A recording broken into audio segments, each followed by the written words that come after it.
Video. Yeah, outdoors. Things are quite nice here still. Doing well.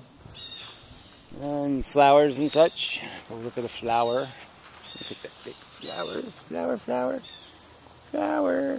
Big flower. Okay. Yeah, we did that. Oh, these are lovely, aren't they? You have to get the seeds from this particular one. It's very interesting. Anyway, so, butterfly. They're starting to flower a little heavier here, so it should fill up nicely eventually. But, you get the red and the white and the pink. They're all here. Anyway, alright, so I'm going to get to Rorschach and Wayward and maybe even Skeptical Heretic in a way. It's this pussy atheism crap.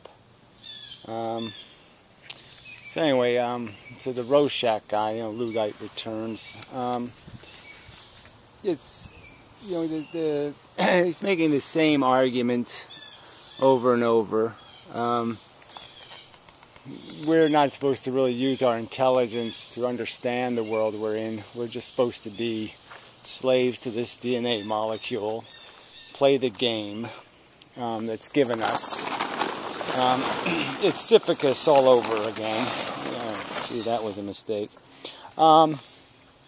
And, just don't think too much. It won't get you anywhere. This is the fundament of his philosophy, is we don't have a brain to analyze the human condition. Our brain is to be used to exploit the human condition. There's just nothing more elaborate to his understanding of philosophy or thinking or science or any of it, beyond some kind of selfish, small-minded, small-missioned game. So he's using all this elaborate verbiage to basically say, do what the DNA says. Be an animal. Be a monkey. So he's using all this complex, theological-ish, very articulate, highly constructed language to say something as infantile as be a monkey. Live your monkey. If you have an impulse or a desire, the universe put it there for a reason. You must act on it. You must find a way to make it real for you. So again, it's this, and he calls not having kids a denial of some natural function. Again, this conflation of sex with procreation, two completely not connected acts for a modern civilized human. The modern civilized human does not need to have any connection. I never in my life thought about the joy of, banging my head against the head of my dick against the fetus's head. That never appealed to me as an act. I never had a hard-on for it. Making babies was never a biological desire, even any element of my psychology whatsoever. So it's clearly his psychology. It's not a native function. Sex is the native function. But regardless, again, but these are the subtle canards, the subtle lies these people use to attempt to describe this horror. So he talks now of the void, facing the void. The same void you're going to face no matter what philosophy you adopt. You are going to be killed. Life will kill you. Alright, so that's the void you're going to have to face. And here he is confusing this void of certain death with some, void of not having children, which are two entirely different acts. No relation to each other at all. And so, but this is the purpose of this complex and convoluted language is to attempt to make these things connected, is to associate the decision not to have children with death. Something that scares you psychologically, where there's nothing to fear as a reality except your own, unless you have some ego need to leave prodigy for some reason, some psychological need, not biological, not physiological, but clearly just psychological. Just a manifestation of your culture or your exposure to concepts and ideas that mandate such things. So I should find a place to put the camera, and then I don't have to hold it. That would be neat. So I think we'll maybe try to slide it over here. It's a bit imbalanced is the problem. Has a heavier head than body, and so it's not very conducive to rearrangement. It's probably too low. Probably, sorry, I don't need to be doing this unnecessary crap, but, you get what you get. Yeah, you tuned in, and so this is the station that plays here. I'm going to fiddle with the camera while I'm making a video station. So fold the plant behind it. That will be our new strategy, and that will solve the problem, I would suspect. Like that. Yeah, quite adequate, I think. Yeah. Well, positions close. Well, all right. So it was adequate for a little while, but that's the point, right? Life is sort of like that too. It's adequate for moments, and then it's quite unsatisfactory for other moments. And the theme song that's getting played is that this is some kind of merry-go-round, some benign instrument, that doesn't have a tie to it, quite aggressively tied to it, quite fundamentally tied to it. Danger, this is some sort of not dangerous game you're trying to play. And this lack of just a complete denial of origins. So that's my biggest criticism with Luddite. He calls it hubris, to be certain of the round earth and the evolutionary origin of the human organism, and hubris, to have confidence in the understanding of this psychological mechanism, and the fact that the mind exists because it was a scheming tool used by a monkey. Again, his analysis goes no deeper than this evolution God did this, and therefore it is what we should do. It is the owner of the universe. The universe is its property. Okay, the dominion. This is the DNA's dominion, and we somehow are full of hubris. Some kind of faulty logic we're applying and analyzing that system and recognizing its brainlessness, that we have somehow trespassed against the God by identifying it to be an imbecile, and by saying, well, we must find, we have obligation to scrutinize this controller and say, is this the way? Does this have merit? Even though it's, the fact that it's made by something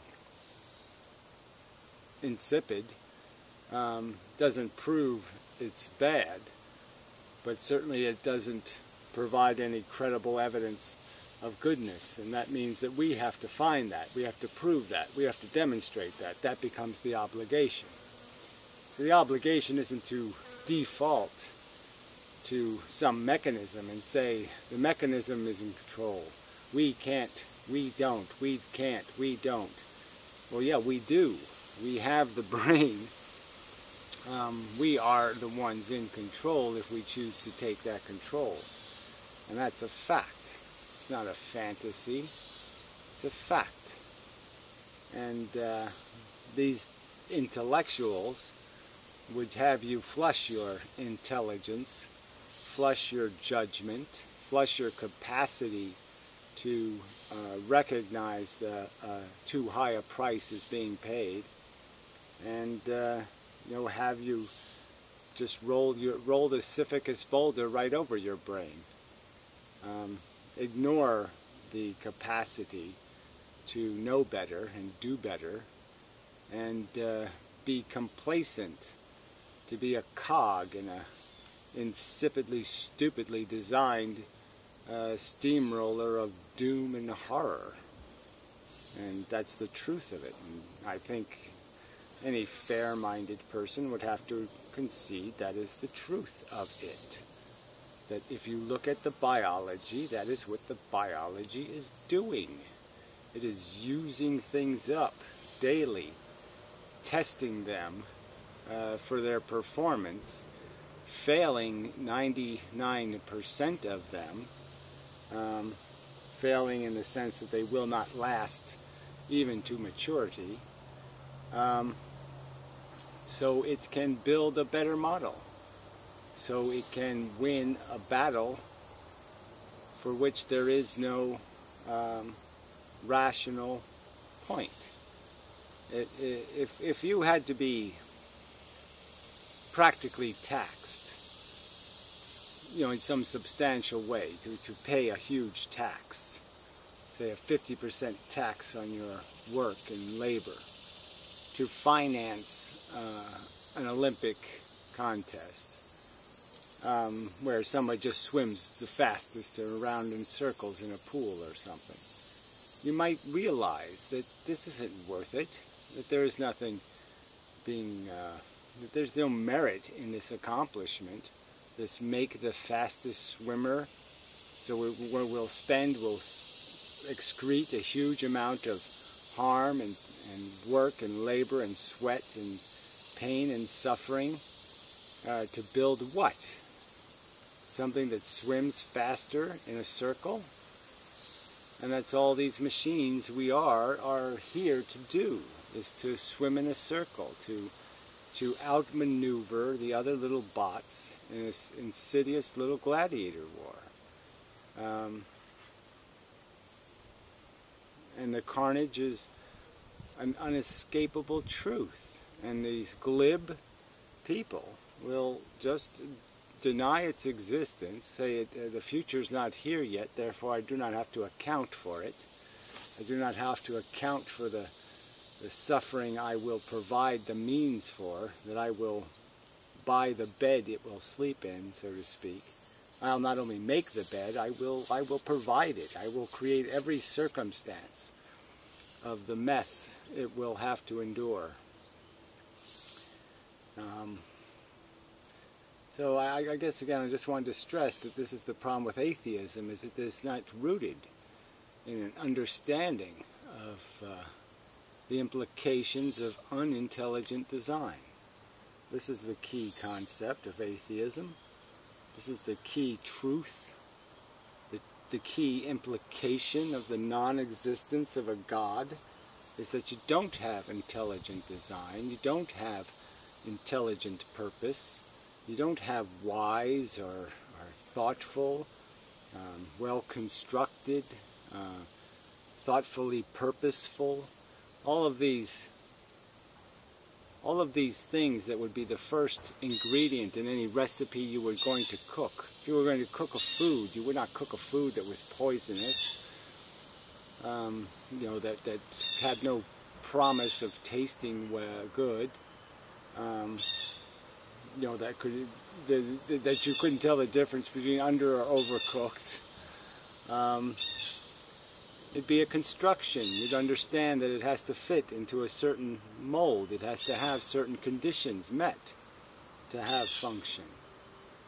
And these glib, weak atheists have just accepted the DNA model as the new God. And then they talk about the hubris of somebody who thinks. And you're saying, what is more fail than to default to a non-existent default, to default to a non-brain, a non-intelligence. I will default to the judgment of a non-intelligent force and say it knows what it's doing. It knows better than me. So, I mean, that's the first problem, is accepting, truly accepting evolution creates a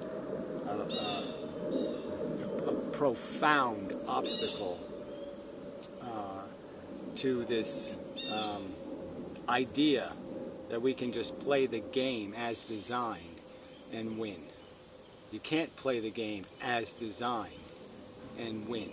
It's a gladiator war built on creating huge attrition to create improvement, and the improvement isn't by any rational standard better. It's just better at winning. Not better at being. It's not better beings being created. Just more survivable, more capable of doing what's necessary to take it before the competition gets it.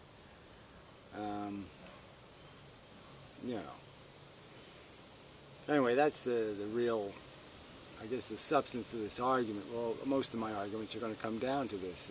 If you truly accept evolution, then you're going to understand that you're a well-formed parasitic organism that has been developed to consume into a world, to exploit an environment, and that's your lineage, that's your parentage, that's your culture naturally.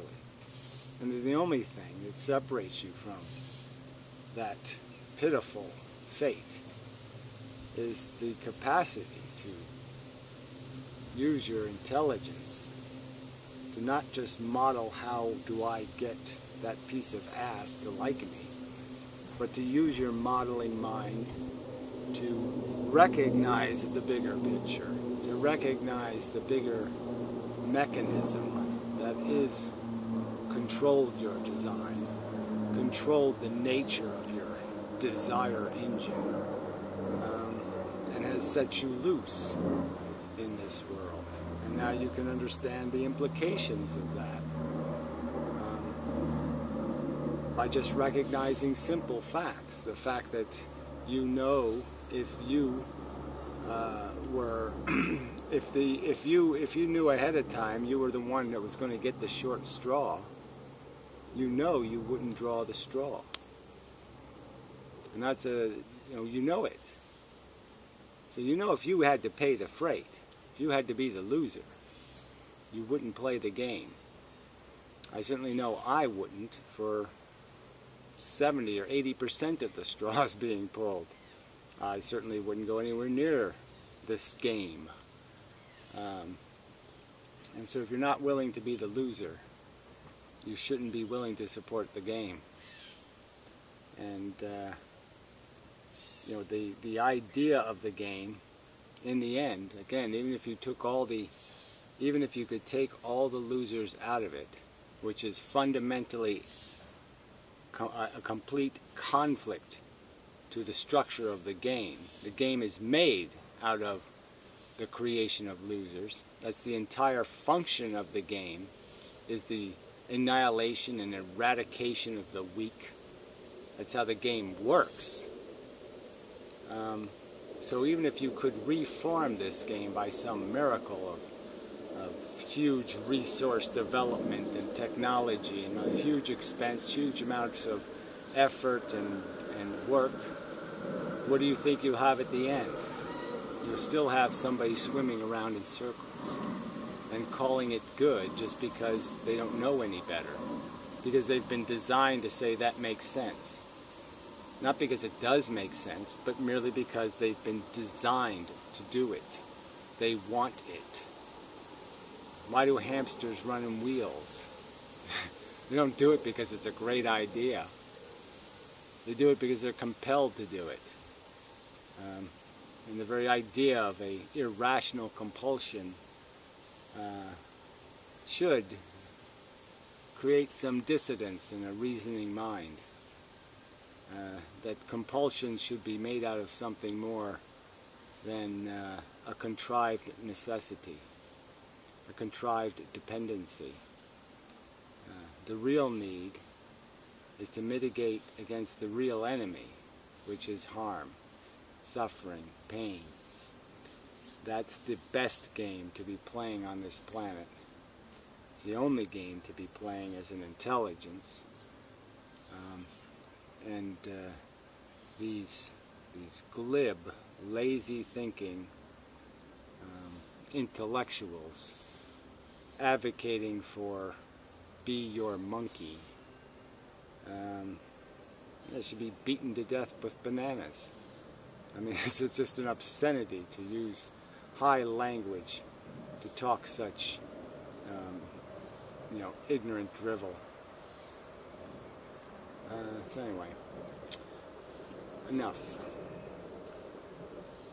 Yeah, so it's really just about being accountable to your origin. Be accountable to the evolution that created you. Understand the force that created you. Understand the game you've been injected into.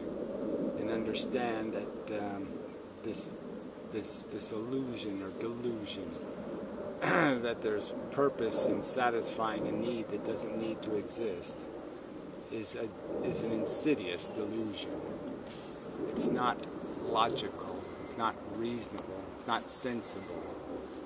It's just a product of a machine capable of rationalizing. It's rationalizing an excuse for its existence. A machine who just doesn't want to deal with the fact that there's a fundamental and complete inefficiency in its function. Something like that. So anyway, but Rorschach is just rationalizing, desperately rationalizing. And you should be smart enough to see that. And such. Yeah. Oh, a little more gardening, I think. I just want to show this plant again, just in case somebody else. I mean, I can do the research, I suppose. I'm just too lazy to do it. But I really want to know what this plant is. So it has broad leaves, thick. It grows a bulb, and it has these flowers that are kind of like gladiolas, but not, of course. Quite interesting. It does grow hard seeds when they finally pod, and they're very interesting. I would like to know what the hell that is. So anyway, anything else of interest in here? The other night I was out here, I'll try to do it at night again. I was out here at like the dusk, and the hummingbird showed up, and he was just sitting right here in the air, staring at me for like a good 60 seconds. We just, I'd move a little, it would move a little, I'd move a little, it would move, and then it perched right on a little branch over there. And they perched so infrequently, and just sat there and perched. And then I started moving, and it got up again and flew right in front of me again, and just sat there like a foot and a half from me, and you could hear the brrrr of its wings. Yeah, it was just a very interesting encounter, up close and personal, close encounter of the fourth kind or something. See, everything's kind of dried out here. Gotta get some water. These are pretty little verbenias. But the seeds are not seeding properly, which is irritating. I'd like to get seeds. Yeah, I'm getting all these little fake marigolds are coming on this plant. I just don't know why it's doing that. They're not turning into real flowers, which is irritating. But something else I don't know. There are some things I don't know. I don't know what mineral or what thing triggers that in marigolds, but I mean, of course I don't know that, because Shit, I can't know everything. I don't think so, anyway. But yeah, quite lovely flowers. Flowers. Really is quite nice. Quite pleased with the outcome, generally speaking. And, yeah, such. Yep, this is a big winner. These, lots of flowers there. Yep. That's a pretty one. Yeah, like that. It's not bad.